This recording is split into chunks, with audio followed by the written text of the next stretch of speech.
2 hanggang 3 bagyo pa raw ang posibleng pumasok sa Philippine Area of Responsibility ngayong buwan. Ayon po yan sa Pag-asa, kaya dapat po maging alerto sa epekto niyan kasamang baha, gaya ng naranasan kanina sa ilang bahagi ng Metro Manila dahil po sa ulang dala ng thunderstorms.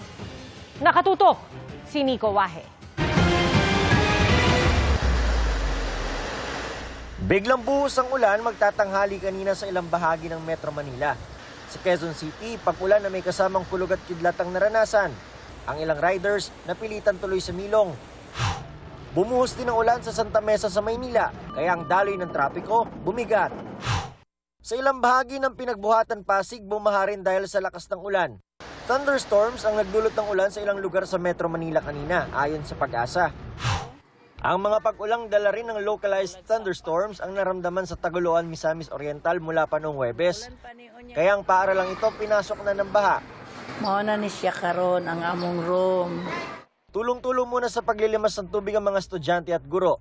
Ayon sa school head, bukod sa malakas na ulan, nagpapabaha rin ang naging epekto sa kanila ng drainage system ng ginagawang konstruksyon doon para sa karagdagang classroom. Para mapigilan ang pagbaha, nagbigay na ng lupang panambak ang ilang stakeholders. Ayon sa Pag-asa, 2 hanggang 3 bagyo pa ang inaasahang papasok ngayong Hulyo. At sa nalalabing buwan naman ng 2025, 10 hanggang 18 bagyo pa ang inaasahang papasok sa bansa.